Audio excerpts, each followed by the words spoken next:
السلام علیکم دوستو، آج ہم ایک ایسے اسلامی ملک کا ذکر کرنے جا رہے ہیں جس نے وقت کے ساتھ نہ صرف یورپی اثرات کو اپنے معاشرے اور ثقافت میں شامل کیا بلکہ اپنے مذہبی اصولوں سے بھی خاصا فاصلہ اختیار کر لیا۔ یہ وہ سرزمین ہے جسے انبیاء کرام علیہ السلام کی سرزمین کہا جاتا ہے، جہاں قدیم تہذیبوں نے جنم لیا اور انسانی تاریخ کی ابتدائی تحریریں رقم ہوئیں۔ تاریخ کا ایک حیران کن پہلو یہ بھی ہے کہ اسی ملک نے اپنے طاقتور اور متنازع رہنما صدام حسین کو اپنے ہی دور میں عبرتناک انجام تک پہنچتے دیکھا۔ وہ شخصیت جس کے نام سے کبھی عالمی طاقتیں بھی سیاسی فیصلے سوچ سمجھ کر کیا کرتی تھیں۔ ہالی ووڈ میں بھی اس دور اور ان شخصیات پر فلم بنائی گئی، جیسا کہ دی ڈیولز کپل، جس میں ان کے بیٹے کی زندگی کے بعض متنازع اور تاریک پہلوؤں کو ڈرامائی انداز میں پیش کیا گیا۔ فلم میں دکھایا گیا کہ کس طرح اقتدار اور طاقت کے غلط استعمال کے الزامات سامنے آئے۔ لیکن اہم سوال یہ ہے، کیا فلموں میں پیش کی جانے والی ہر بات مکمل طور پر حقیقت پر مبنی ہوتی ہے؟ یہ مشرق وسطیٰ کا ایک اہم اور قدرتی وسائل سے مالا مال ملک ہے جس پر عالمی طاقتوں کی نظریں ہمیشہ مرکوز رہی ہیں۔ اس کی ایک بڑی وجہ یہ ہے کہ عراق دنیا کے 5ویں سب سے بڑے ثابت شدہ تیل کے ذخائر رکھتا ہے۔ اسی اہمیت کے پیش نظر اسے بعض اوقات وائٹ ڈائمنڈ بھی کہا جاتا ہے۔ اگر ہم جغرافیائی سرحدوں کی بات کریں تو شمال میں اس کی سرحد ترکی سے ملتی ہے، مشرق میں ایران واقع ہے، جنوب مشرق میں خلیج فارس تک رسائی ہے، جنوب میں سعودی عرب، جنوب مغرب میں جارڈن، جبکہ مغرب میں سیریا اس کے ہمسایہ ممالک ہیں۔ آبادی کے اعتبار سے تقریباً 3 کروڑ 45 لاکھ نفوس پر مشتمل ہے، جس میں تقریباً 80% عرب، 15% گرد، جبکہ باقی آبادی دیگر اور تقریباً 5% دیگر اقوام بھی عراق کی آبادی کا حصہ ہیں، جو اس ملک کے ثقافتی تنوع کو مزید وسعت دیتی ہیں۔ یہاں کے لوگ عمومی طور پر مہمان نواز اور سیاح دوست سمجھے جاتے ہیں۔ نوجوان نسل، خصوصاً لڑکیاں، اپنے انداز، لباس اور رکھ رکھاؤ کے باعث مقامی ثقافت کا نمایاں حصہ تصور کی جاتی ہیں۔ مذہبی اعتبار سے تقریباً 60% آبادی اہل تشیع، 35% اہل سنت ہیں۔ عراق کا قومی پرندہ چکور ہے۔ بڑے شہروں میں جدید طرز زندگی کے اثرات واضح نظر آتے ہیں، جہاں شیشہ کلبز اور نائٹ کلبز بھی موجود ہیں۔ رات کے اوقات میں بازاروں اور عوامی مقامات پر مغربی طرز لباس اور ثقافتی امتزاج دکھائی دیتا ہے، جو روایتی اور جدید طرز زندگی کے ملاپ کی عکاسی کرتا ہے۔ یہی وہ سرزمین ہے جہاں حضرت امام حسن رضی اللہ عنہ اور حضرت امام حسین رضی اللہ عنہ سے منسوب تاریخی آثار اور مزارات موجود ہیں، جس کی وجہ سے یہ خطہ مسلمانوں کے لیے خاص مذہبی اہمیت رکھتا ہے۔ بغداد، جو عراق کا دارالحکومت ہے، نہ صرف ملک کا سب سے بڑا شہر ہے بلکہ ماضی میں عرب دنیا کا ایک عظیم علمی اور ثقافتی مرکز بھی رہا ہے۔ عراق کی تاریخ انسانی تہذیب کے ابتدائی ادوار سے جڑی ہوئی ہے۔ قدیم زمانے میں یہاں سومیری اقوام آباد ہوئیں، جنہوں نے دنیا کی اولین تہذیبوں میں شمار ہونے والی تہذیب کی بنیاد رکھی۔ ان کے بعد مختلف اقوام یہاں آئیں اور یہ خطہ مسلسل سیاسی و مذہبی تبدیلیوں کا مرکز بنا رہا۔ اسلامی تاریخ میں عراق کو خصوصی اہمیت حاصل ہے۔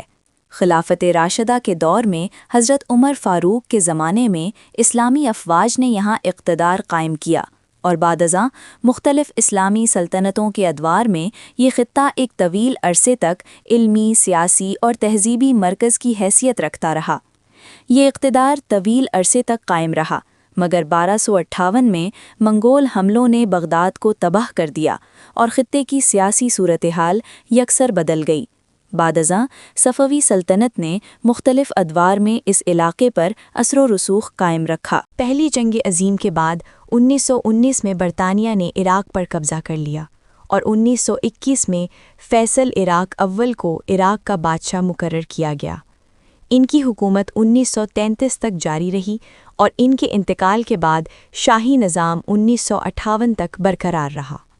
اس دوران بغداد نہ صرف خطے کا اہم تجارتی مرکز رہا بلکہ عالمی سیاست میں بھی خصوصی اہمیت اختیار کر گیا۔ عراق کے وسیع قدرتی وسائل اور اس کا اسٹریٹجک محل وقوع ہمیشہ عالمی طاقتوں کی توجہ کا مرکز رہا۔ یہی وجہ ہے کہ تاریخ کے مختلف ادوار میں اس پر قبضہ کرنے کی خواہش بڑی طاقتوں میں پائی جاتی رہی۔ مذہبی لحاظ سے بغداد مسلمانوں کے دلوں میں ایک خاص مقام رکھتا ہے، جبکہ شہر کربلا پوری امت مسلمہ کے لیے نہایت مقدس سمجھا جاتا ہے، کیونکہ یہاں حسین ابن علی کی شہادت کا واقعہ پیش آیا، جو اسلامی تاریخ کا ایک عظیم اور دردناک باب ہے۔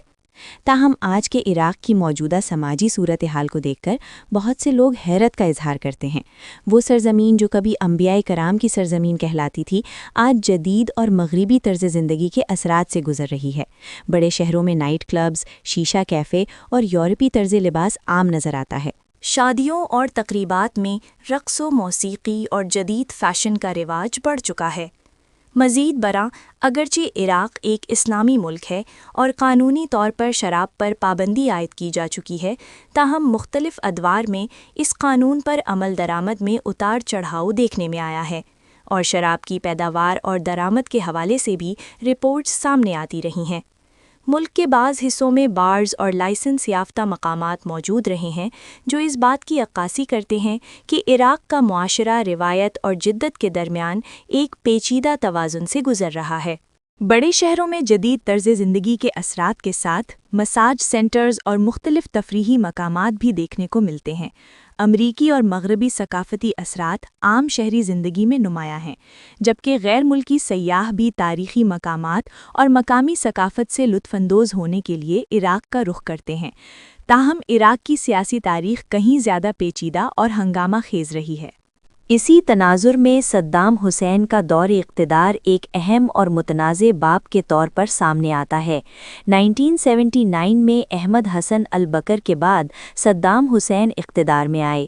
ان کے دور میں عراق نے علاقائی سطح پر اپنی سیاسی اور عسکری حیثیت مضبوط کرنے کی کوشش کی۔ کچھ حلقے انہیں ایک مضبوط اور بااثر رہنما قرار دیتے ہیں، جنہوں نے عراق کو طاقتور بنانے کا خواب دیکھا، جبکہ دیگر حلقے ان کے طرز حکمرانی پر سخت تنقید بھی کرتے ہیں۔ 1980 میں عراق اور ایران کے درمیان جنگ کا آغاز ہوا، جو 8 سال تک جاری رہی اور خطے کی تاریخ کی طویل ترین اور خون ریز جنگوں میں شمار ہوتی ہے۔ اس جنگ نے دونوں ممالک کی معیشت، سماجی ڈھانچے اور علاقائی استحکام پر گہرے اثرات مرتب کیے۔ صدام حسین کا دور اقتدار حامیوں اور ناقدین دونوں کے لیے بحث کا موضوع رہا ہے۔ ایک طرف انہیں قومی خود مختاری کی علامت کے طور پر دیکھا جاتا ہے، تو دوسری جانب انسانی حقوق اور سیاسی آزادیوں کے حوالے سے ان کی پالیسیوں پر سوالات بھی اٹھائے جاتے رہے ہیں۔ صدام حسین کا دور اقتدار آج بھی شدید بحث کا موضوع ہے۔ کچھ حلقے انہیں ایک مضبوط اور قوم پرست رہنما کے طور پر یاد کرتے ہیں، جو عراق کو ایک طاقتور ریاست بنانے کے خواہاں تھے، جبکہ دیگر حلقے ان پر آمرانہ طرز حکومت، سیاسی مخالفین کے خلاف سخت اقدامات اور انسانی حقوق کی خلاف ورزیوں کے الزامات عائد کرتے ہیں۔